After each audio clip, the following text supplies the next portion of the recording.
Hello, and welcome to our FCA4Detroit Community Update, a status report, if you will, on activities related to our Mack and Jefferson North projects. My name is Ron Stallworth, External Affairs Lead for Wayne County at Fiat Chrysler Automobiles. Before I begin, let me say that as the world continues to battle this global pandemic, I hope you and your families are doing well. We all have been challenged in ways we could not imagine. And in response, our company continues to make the health and safety of its employees a top priority. Our comprehensive, multi-layered program of safety measures remains in place inside our facilities to protect our employees as well as the community. Together with the UAW, we also continue to remind our employees about the importance of following recommended guidelines and taking precautions while at home and in our communities. Simply said, mask up. Meanwhile, we know that we still face some challenging months ahead, especially given the lasting effects of the shock to the global economy. Yet, we remain confident that our investment and plans in Detroit are on track and that we will deliver on our promises. Now, over the next 30 minutes or so, I'll provide an update on our Mack and Jefferson North projects, and my colleague Greg Rose, our head of Environment, Safety, and Health and Safety, will share some information related to sustainable operations and plans we have in place. First, let's take a virtual look back at 2019 when we announced plans to invest $2.5 billion to convert the former Mack Avenue engine complex into a new assembly plant and retool the Jefferson North assembly plant. We said then that we would be bringing nearly 5,000 new jobs to the city to support production of the next generation Jeep Grand Cherokee, as well as an all-new 3-row full-size Jeep SUV and plug-in hybrid models. We'll be sharing a quick update on the hiring front shortly. We remain very proud to say that the reborn Mack facility will join Jefferson North as the only automotive assembly plants located completely within the city of Detroit limits. Detroit has been our home for 100 years, and we're building on our next 100 now.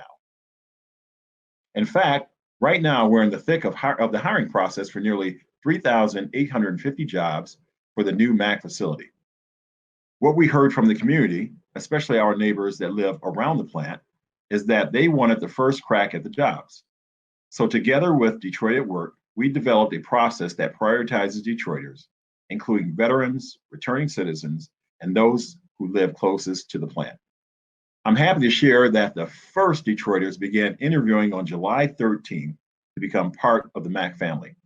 In fact, more than 3,600 qualified individuals from the first wave of Detroit applicants have been invited to the plant over the next few months, about 100 each day, to participate in an interview and hands-on assessment of common manufacturing processes. We've also extended our second application window for all pre-qualified Detroiters through the end of August. That's 1 month longer than originally planned. This is great news for everyone. The feedback from candidates has been incredible, telling us that our interview experience was safe, relaxed, smooth, and in one person's view, definitely unusual. Not sure about the last one, but we'll take that as a compliment. In all seriousness, we are using innovative methodologies to truly assess each person's know-how, creativity, and physical fitness, all in a safe environment that respects limitations brought on by the pandemic. So if you're interested in joining your friends and neighbors at FCA, or you know someone, a friend or a family member who might be interested in one of these jobs, call Detroit at Work support team at 313-962-WORK. That's 313-962-9675. Or you may email us at fcasupport@detroitatwork.com for assistance. We also continue to deliver on our promises that we made in our community benefits agreement. Let me walk you through a few highlights. We're partnering with Detroit at Work and directing $5.8 million in state incentives we secured for the DESC workforce training. We're working hand in hand with the Detroit Public Schools Community District to develop a career and technical education program that will launch this fall at Southeastern High School. In order to ensure success, $1 million in FCA funding for this program has already been transferred to the DESC. Also, with an eye towards making the community an even better place for all of our neighbors, we are funding $1.8 million in a home repair grant program. Also, moving forward with plans to build a stormwater park that doubles as a community educational resource. As well, we're planting trees, both in our property and throughout the community, and importantly, working with the city and the Michigan Department of Transportation to improve traffic congestion. One other thing I'll note, we're working with a Black-owned, Detroit-based marketing and advertising firm to engage your neighborhood in promoting the East Side and the many great institutions in the East Side, like Chandler Park, Southeastern High School, and the valuable small businesses. Our community support has not ended there. Our employees and our company have been very active in supporting the welfare of our communities during the global crisis. We've donated more than 5.3 million masks throughout North America, with nearly half of those being distributed in Michigan, as well as 1.2 million meals to children, families, and seniors, working together with 26 Detroit local nonprofits. In fact, we partnered with the City of Detroit and several community organizations this summer to help 2,400 families impacted by the global pandemic. Held at the Samaritan Center, employees and community volunteers loaded residences' vehicles with food, face masks, hand sanitizers, and other household essentials. Meanwhile, we continue to do our part to be a good neighbor by supporting Detroit-based community partners throughout the year. For instance, Mack Alive, Friends of Parkside, and Detroit Public Schools are some of our partners. We're now going to transition to the environmental front. As we continue to build our newest assembly plant, we know we have a great responsibility to minimize our environmental impact for this and future generations. Greg Rose will now walk you through our plans. Thanks, Ron. Yes, we take this responsibility seriously, which is why I'm proud to say that our new Detroit assembly plant is both the future home of 2 electrified Jeep vehicles and one of our most efficient and sustainable manufacturing operations. In fact, this facility will have the lowest achievable VOC emission rate of any automotive plant in the country and will employ the latest in advanced technology and processes like fuel cell tuggers, a zero waste to landfill program, and will achieve LEED certification. But our commitment to Detroit goes well beyond the actual buildings. Last year, we held over 75 meetings with elected officials, community leaders, neighbors, environmental NGOs, and others to better understand the concerns expressed by our neighbors during the community benefits meeting. We also met regularly with the Neighborhood Advisory Council, comprised of 9 elected local residents, to help inform our decision-making. And based upon community input, we built out a 3-year plan that supports multiple community needs. Subsequently, in early 2020, we worked with the Michigan Department of Environment, Great Lakes, and Energy on an additional projects plan that supplemented our air permit at Mack. Over the course of the next few years, you can expect to start seeing positive, beautiful changes throughout the community. For example, on the left side of the map, the new ambient air monitoring station will be constructed on the north side of the plant. Where you see the word biodiversity, think of trees, flowers, bushes, ivy, etc. But also think of bat boxes and bug hotels. I'll get to that later. Toward the bottom of the map, you can see where we're creating the Stormwater Park, as well as various locations that we're targeting for tree planting. We're also installing bioswales near the former DTE property. These vegetative structures are designed to slow and reduce stormwater runoff and naturally filter out pollutants. When you look at this timeline, you'll notice that some of the projects will be executed rather quickly, like the air quality monitoring station that will be installed late this summer, and our newly launched newsletter that we're sending out every quarter now. Check out FCA4Detroit.com to find it. Some items are coming a little later in the timeline. They include the installation of solar bus stops and rain barrel giveaways. Also, while we're eager to get into the classrooms and interact with students, we know COVID-19 has complicated everyone's plans. So we hope that next year we'll be able to start that up. Now, Let me walk you through a few of the projects where we're making some inroads despite the COVID delay. Our Stormwater Park is coming together. You can see here the vision for the park in the background, and upper right is the current state. Over the next few months, we'll add more native vegetation, pollinator gardens, and trees. We've also already erected the fence line to ensure children remain safe while using the walking path, and there will be a trail that runs between the sidewalk and the fence. We're also in the midst of finalizing various educational stations that will surround the park and provide information to engage everyone who visits. Let's get into the weeds here. We're going to have 11 different stations where anyone can stop, take a rest, and learn more about different environmental efforts.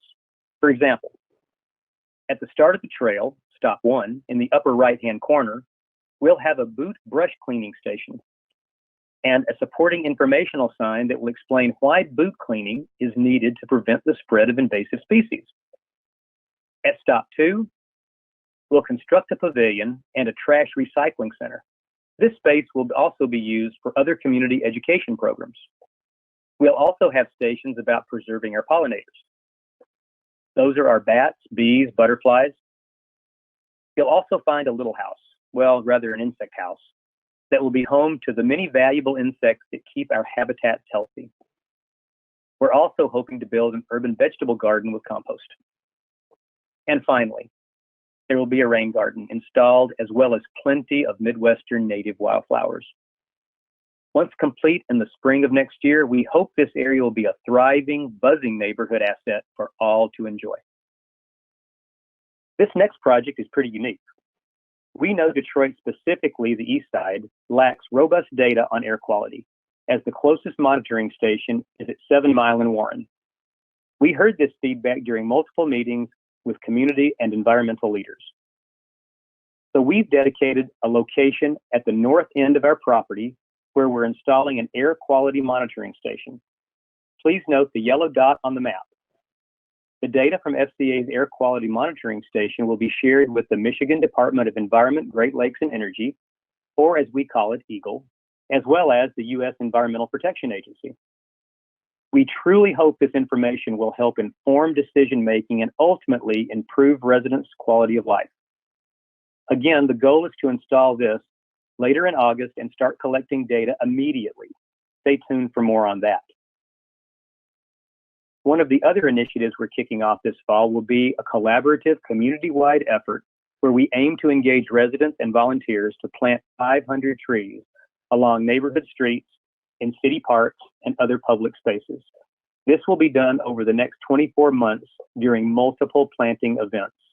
If you're in our direct neighborhood, please know we'll be reaching out to you via door-to-door, social media, texting, and through other outreach as we help rejuvenate the area tree canopy. We're also happy to share that we're moving forward with supporting the Chandler Park Conservancy. They've just announced the grand opening of their marshland, which can hold over 2.5 million gallons of stormwater while providing habitat for wildlife. FCA will contribute to the installation of an educational plaza for the community.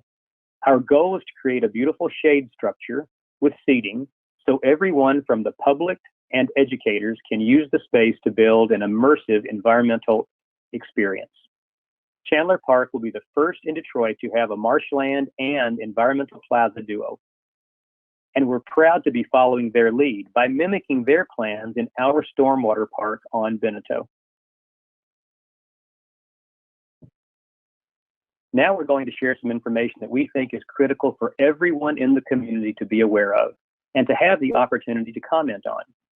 As we shared earlier in the presentation, we're not only building a new assembly plant, we're also investing $900 million across the street at Jefferson North to retool and modernize the facility, to build the Dodge Durango and next generation Jeep Grand Cherokee. So, to start the project at Jefferson and complete our Mack construction, earlier this year we submitted a revision to our permit issued to Mack in 2019 and a new application for Jefferson North. At Mack, we will continue having the lowest achievable VOC emission rate of any auto assembly plant in the country. Now that construction is well underway, we identified minor changes to the design that requires us to submit a request to amend the permit. The changes will have minimal impact on the air emissions from the facility and will remain within LAIR, the most stringent air pollution standard in the U.S. At Jefferson North, we plan to reactivate the two-tone paint line to have the ability to paint two colors, like a black roof and a different color base, among other upgrades. The new application demonstrates that FCA will implement the best available control technology at our existing plant for VOC emissions and outlines our voluntary request for a tighter emission rate than previously permitted. I'll now walk you through a few of the details. At Mack, we decided to install improved, more efficient equipment that will yield an overall reduction in natural gas usage and result in lower VOC emissions with a slight increase in particulates. Here you can see some of the changes we're making. Installing two smaller emergency generators instead of one bigger generator, realizing greater efficiency. Reducing the number of hot water generators in fire pump engines. Eliminating the proposed sealer oven. Updating the air handling systems and space heaters to more efficient units. Installing smaller underground storage tanks that store our vehicle gasoline and windshield washer fluid, and removing several above ground tanks. As a reminder, it's not unusual for construction plans to be modified after construction started, but they do require us to update the permit if changes are made. Now on to Jefferson North. At Jefferson, we've decided to reactivate the two-tone paint line. In the image here, you can see what I mean by two-tone. Often the roof or side panels of a vehicle can be painted a different color to accommodate customer demand. Our permit application outlines this new emission source, the two-tone paint line, as an increase in VOC emissions. However, we anticipate that when we look at the entire facility and all the project upgrades, we will not see an actual increase. And we're going a step further. We're voluntarily requesting a reduction in our permitted VOC emission limit. We will be implementing the best available control technology for VOC emissions by using state-of-the-art controls to fully abate this new paint line. More simply, we're implementing efficient paint strategies without compromising your air quality. As required by law, the Michigan Department of Environment, Great Lakes, and Energy allows the public to comment on permitting actions to ensure thorough review of the proposed plan. Public comment period is now open and will be open until mid-September. We encourage you to review the information about the proposed projects and present comments to Eagle at any time before the end of the comment period. You can do this by mailing comments to Eagle at their Lansing office, sending an email to eagle-aqd-pti public comments at michigan.gov, or call 517-284-0900. As a reminder, you can find our permit on michigan.gov/Eagle. Thank you again for your time, and now I'm going to pass it back to Ron to close the webinar. Thank you, Greg. Now, as we wrap up, we know the school season is near, and that many of you are concerned about whether or not it will be in person or online. As a parent myself, I am equally concerned. Well, I have some good news. Connected Futures is a historic partnership between the Detroit Public Schools Community District, businesses, philanthropic organizations, and our community to help close the digital divide once and for all. They're providing our students with the kind of online learning experience that many well-resourced districts already offer. And FCA Foundation is now contributing $500,000 to provide connected devices, high-speed internet, and technical support to close the digital divide for students at Southeastern High School, Nichols Elementary Middle School, Hutchinson Elementary Middle School, and Cartson's Academy of Aquatic Science at Remus. When we connect our students to the world, we connect the world to a stronger Detroit. And a stronger Detroit lies in the hearts and minds of the people who live and thrive in the city, and supporting this growth is especially important to us. As we close, we want to remind everyone to visit FCA4Detroit.com to get the latest updates on this project. We've also launched the FCA4Detroit quarterly newsletter that you can find there. If you have any questions or concerns, feel free to reach out to us at FCA4Detroit at FCAgroup.com, and we'll be sure to answer as soon as possible. Thank you again. We are incredibly grateful to the community, elected officials, and all stakeholders for this opportunity to build our next 100 years in Detroit. Hope you all stay well, and I look forward to seeing you all soon.